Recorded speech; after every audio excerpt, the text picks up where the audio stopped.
À l'est, derrière les crêtes aiguës, l'Italie. À l'ouest, le Rhône, le fleuve Dieu des Romains qui se déhanche fier et tortueux. Au nord, le lac Léman s'étale comme les vignes alentour. Et au sud, l'Ardèche, où la Drôme annonce le midi, le soleil et l'accent en témoignent. Père Dauphiné, mère Savoie, ils sont tous deux heureux parents de la région Rhône-Alpes. Aujourd'hui, à l'image d'Hannibal et de ses éléphants, on file dans les montagnes. En 218 avant Jésus-Christ, il a quand même été le premier à franchir les cols et les crêtes alpines. Les Alpes, elles sont suisses, allemandes, autrichiennes, françaises ou italiennes. Elles sont carrefour de tous les vents.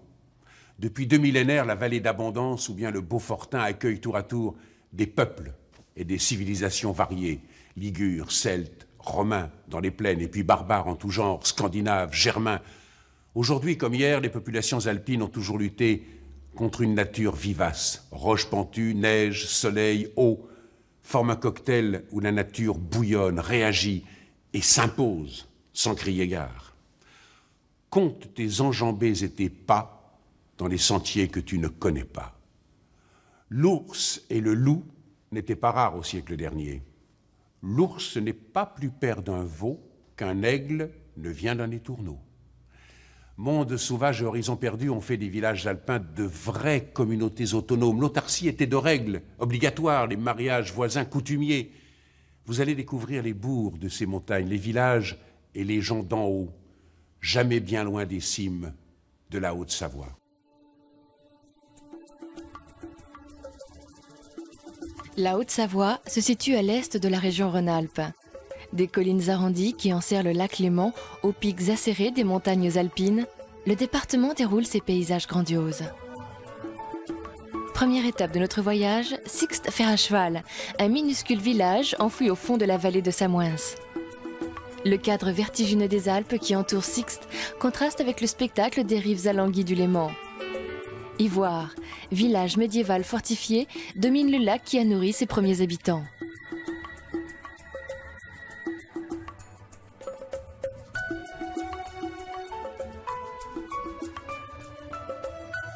Mais tout d'abord, direction les sommets des Alpes.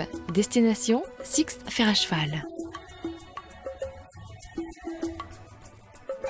Situé au nord du Mont Blanc, à 765 mètres d'altitude, son patrimoine naturel exceptionnel lui vaut d'être cité parmi les plus beaux villages de France. 720 habitants pour 12 000 hectares, dont les 3/4 sont classés réserves naturelles. Visite guidée du bourg principal avec Laurent Collinet, guide du patrimoine.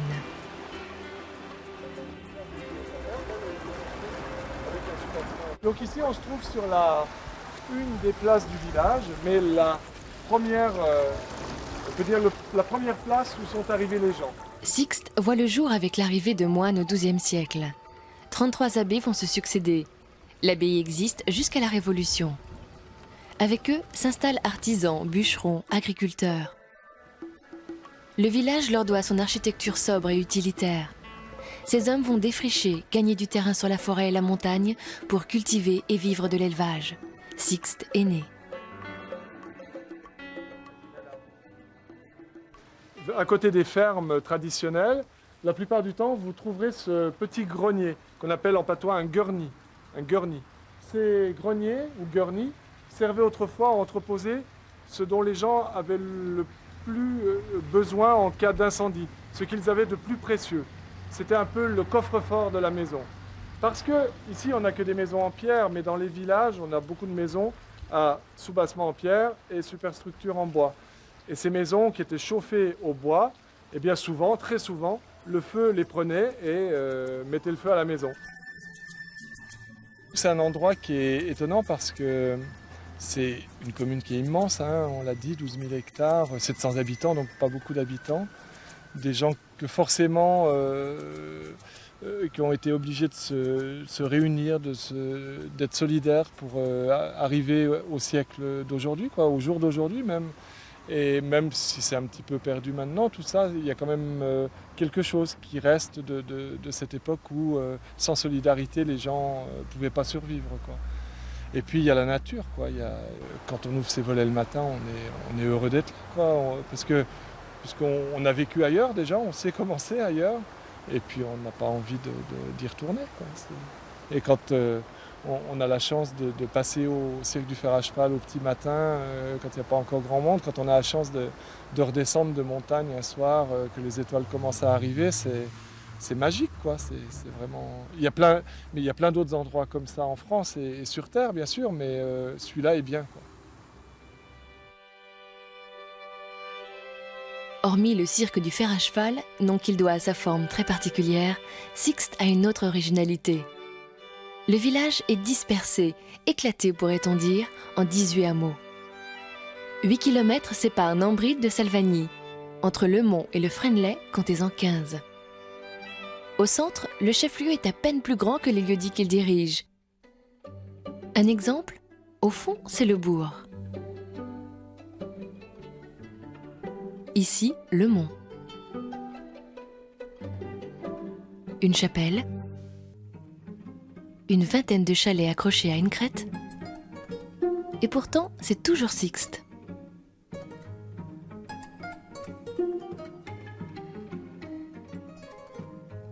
« 20 bonnes minutes de route plus bas, après avoir traversé le bourg, on trouve Salvagny. Autre hameau, Sixte encore. Le village se fait moins escarpé, blotti à flanc de montagne. Murs, cloisons intérieures, toits, dans ces chalets, tout est en bois, en épicéa précisément. Pour se protéger du froid et isoler des chaleurs estivales, on utilise des madriers de 9 à 12 cm d'épaisseur. À Sixte, 3 entreprises construisent ces chalets. La plus ancienne, celle des Deux Fayet, fondée par l'arrière-grand-père de Jean-Luc, menuiserie aujourd'hui spécialisée dans la conception sur mesure. Sur le chantier, on relève les cotes nécessaires à la fabrication des plans. Ensuite, on traite par informatique les plans, les façades, toutes les différentes façades nécessaires à la fabrication. Ensuite, on sélectionne nos bois, on rabote, on entaille, comme on a vu. Ensuite, le chalet est poncé, trié, traité. On traite le chalet contre les champignons et les insectes. Et ensuite, on monte le chalet.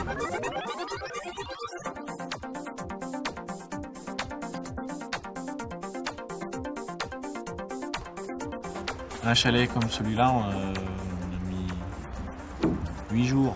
8 jours à l'atelier et pour le monter, ils ont mis 4 jours à 4.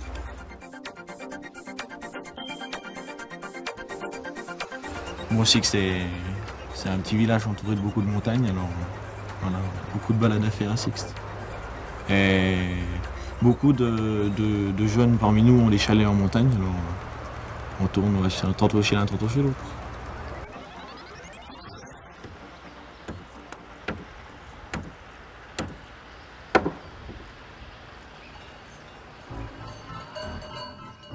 Autre activité typique de la région, l'élevage. À Sixte, ils étaient une douzaine à monter avec leurs bêtes dans les alpages. Aujourd'hui, il n'en reste plus qu'un. À 1700 mètres d'altitude, au hameau de Salvadon. Quelques chalets, 29 vaches, autant de chèvres. Le lait sert à la fabrication de taume, le fromage savoyard. Là, c'est bien. Le matin, on se lève pas très tôt, 6h, et puis à 6h30, ça y est, on est dans la fautière qu'on prépare pour traire les vaches. Et à 9h, les vaches sont finies de traire. Ensuite, il y a le départ de la fabrication, et jusqu'à midi, midi et demi.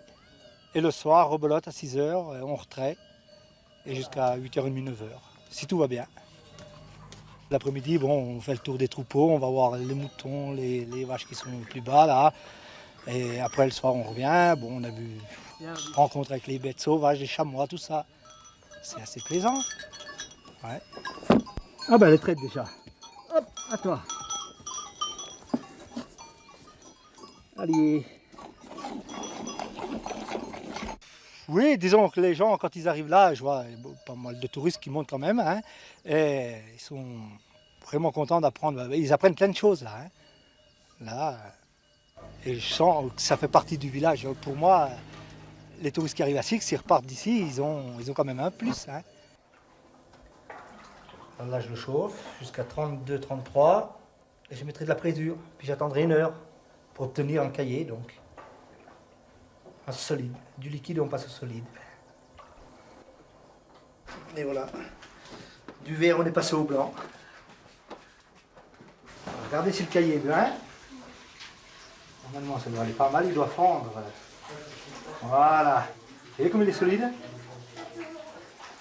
Alors là, on coupe tout en petits morceaux pour obtenir un grain de maïs.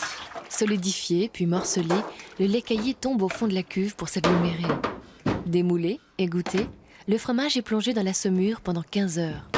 Les tômes sont ensuite ventilés au séchoir avant de passer 4 mois en cave d'affinage. 10 litres de lait sont nécessaires à la fabrication d'1 kilo de fromage.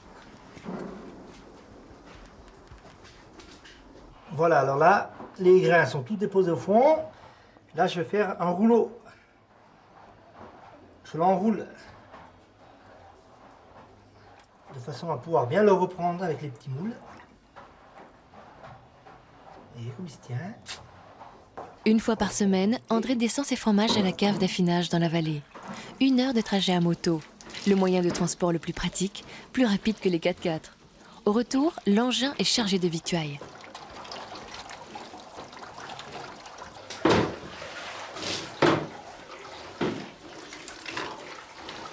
Tous ces petits chalets là, avant c'était les femmes qui montaient, les montagnardes, hein, et chacune travaillait le lait, bon, 2-3 vaches et tout.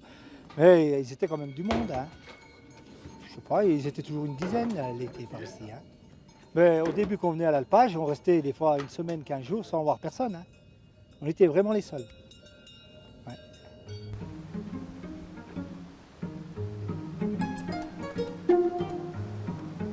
Retour dans la vallée, au cœur d'un hameau de plus, parmi les 18 du village, le Moliet, à 2 pas du cirque du fer à cheval.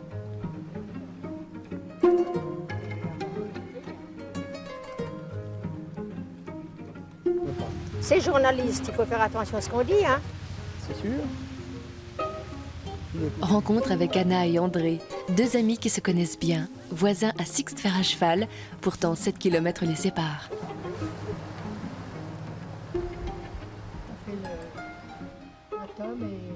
Discussion sur ce qui fait le charme de leur village.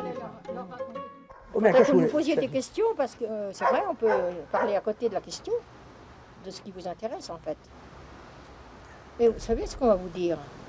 C'est que ce que tout le monde à notre âge vous dira. Hein. On n'est pas des vedettes, croyez pas. On a vécu ce que tout le monde de nos âges ont vécu. Hein. Bah, c'est ça, oui. En partie, maintenant, les gens recherchent tout ce qui est ancien, surtout, puis les montagnes. Et puis je pense qu'il y a la tranquillité dans les villages. Hein. Il y a... La tranquillité, c'est Ben vrai. oui, le calme et puis la montagne. Bon, Quoi. ils disent tout ça, c'est beau, j'ai un beau pays.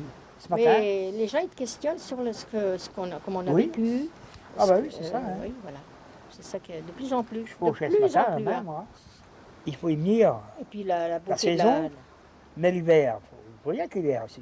Oh, mais Quand ça il y a son beaucoup de- charme hein. l'hiver. Je suis d'accord avec toi, pour les jeunes, le ski. Et tout puis ça, mais même pour nous, quand on était gamins, on était... Ah bah oui, je suis d'accord avec toi, mais maintenant. Je n'irai pas l'hiver, moi. Quand on allait à l'école en luge. Oui. Enfin, vous pas, mais nous, oui. On Ah bah, descendait de nous, on pouvait Salvagny pas, en c'est à luge. côté. En petite luge. Ça allait plus vite que la voiture. Hein. À force d'en parler à mes enfants, mes Ah petits-enfants, bah ça va être... qui Oui. vont suivre. Hein. C'est ça le plus essentiel. Ah bah t'as bien raison, là, c'est Ouais. vrai, ça. Aimer la montagne, aimer toutes ces fleurs, tout ce qui est beau, la faune, la fleur et tout ce qu'il y a en montagne. Et le calme, Du calme, oui. et tout. On est peut-être chauvin, mais enfin c'est comme ça. Dis donc, tu griffes toi, et Oui, oui. C'est bon? vous ferez des coupures. Hein, parce que...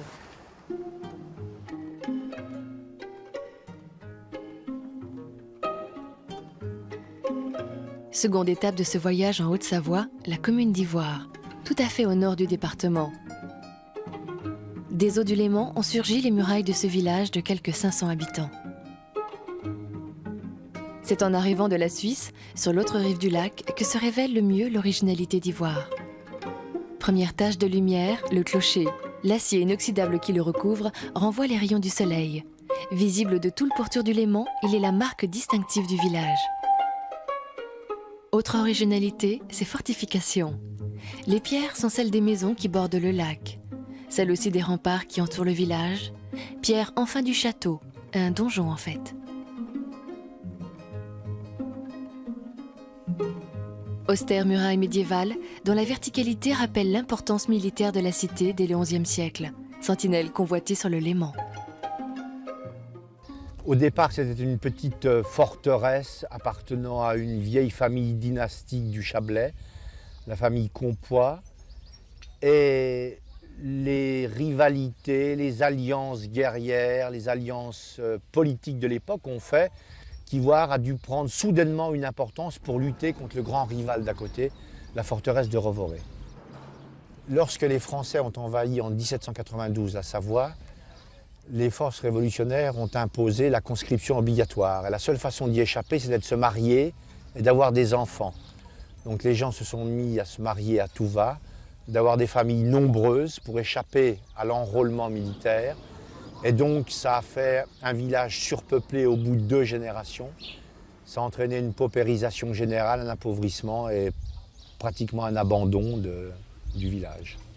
Les plus adroits qui travaillaient le bois, la charpente et la menuiserie, sont partis dans le Tyrol. Et là, ils ont parfait leur métier d'une part, et ils ont pu acquérir des techniques nouvelles de construction, notamment des constructions religieuses. Donc le premier Savoyard revenu au pays a, sur des exemples vus dans le Piémont ou dans la Vénétie, construit le clocher de son village. Alors il y a des choses extrêmement fines et élancées comme Accordon et Combloux, des choses beaucoup plus lourdes comme celle-ci, mais qui ont dénoté de la part du constructeur une volonté de se différencier, uniquement.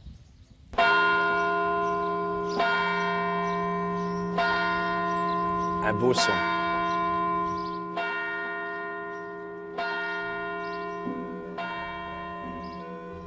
Aujourd'hui, Ivoire vit surtout grâce au tourisme, 80% de son activité.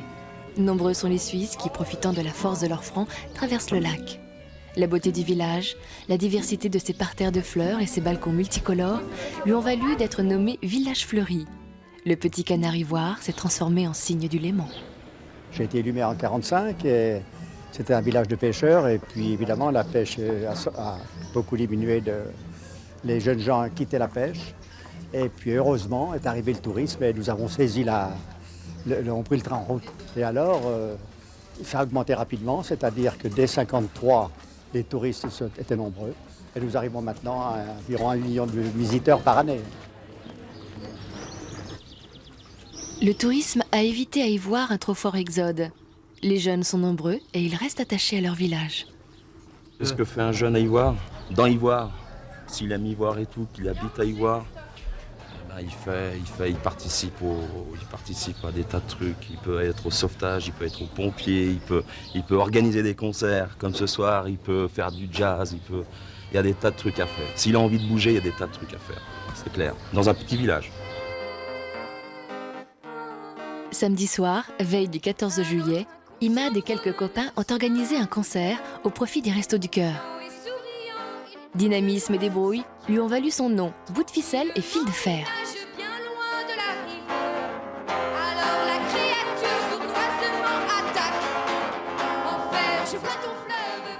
Dans ce village, ce qui me plaît le plus, c'est ma femme déjà. C'est elle qui m'a retenu un peu ici. Voilà. Et puis le tout, l'ambiance, les gens sympas. Et puis tout. Moyen de faire quelque chose, d'avancer.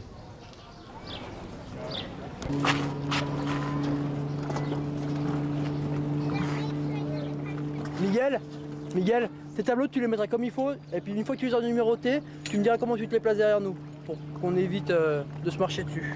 Ce week-end-là, Ivoire, comme la plupart des villages de France, prépare le 14 juillet. Dans le port, les artificiers déploient leurs artifices, bombes et fusées. Ce soir, le feu sera tiré sur le lac, face au château. Tout doit être prêt.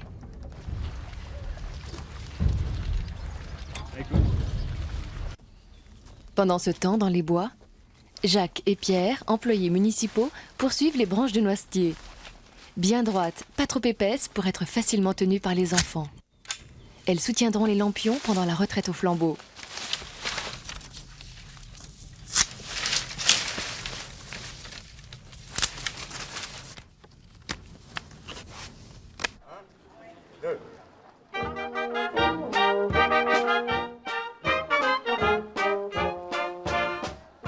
Sur la place du village aussi, la fête s'installe. Pour le plaisir des petits et des grands, la fanfare d'Annemasse, un village voisin se déchaîne.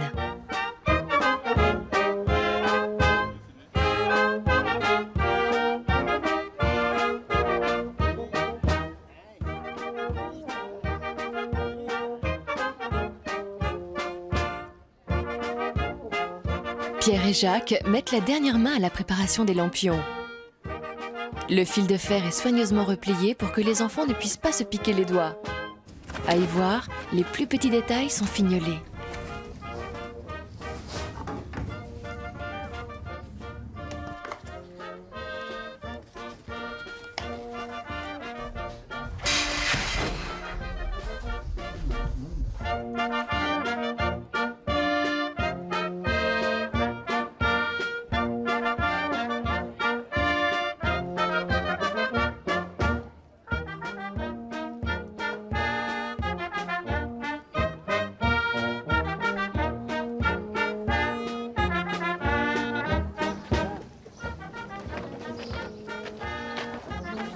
Reste le montage de la piste pour le bal, vite effectué en fin d'après-midi.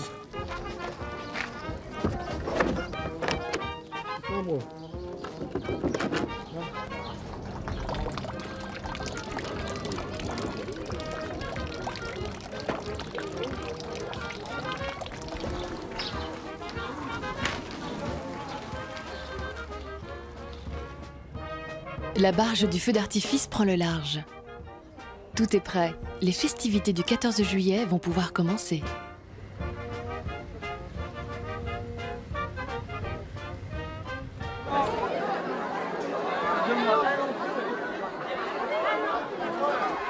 C'est parti pour la distribution des lampions. Plus de 300 sont offerts gratuitement. À la dernière minute pour éviter les drames. Une bougie qui s'éteint avant le défilé et c'est la crise de larmes assurée pour les enfants.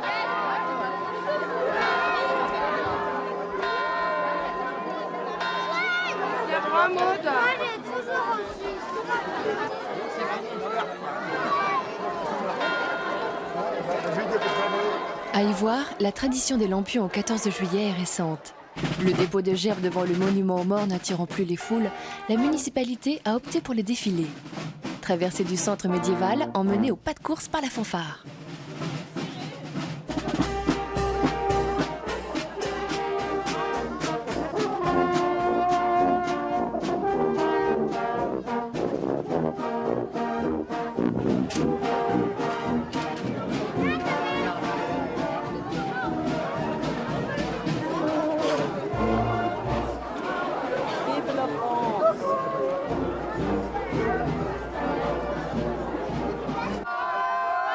Arrivée du défilé sur le port, là, le ciel s'embrase.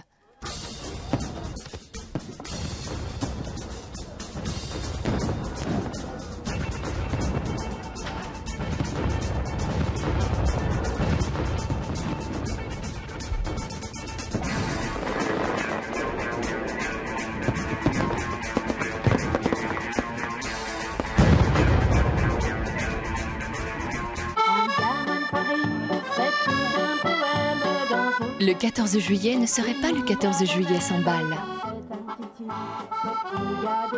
Après le feu d'artifice, petits et grands se retrouvent sur la place devant l'église. Valses, marches, tangos et rock'n'roll, la musique ce soir sera variée. Ivoiriens et ivoiriennes en piste.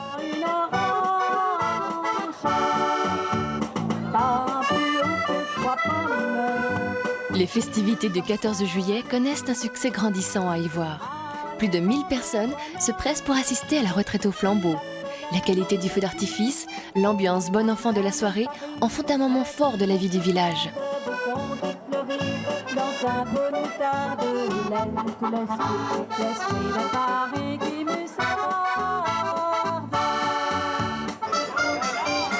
Comme dans les autres villages de France, ce sont les pompiers qui mènent le bal.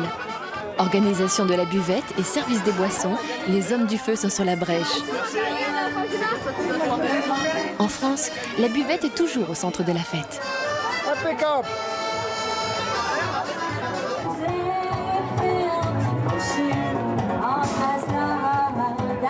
Le bal, c'est aussi la fête des enfants. Ambiance tropicale, danse endiablée.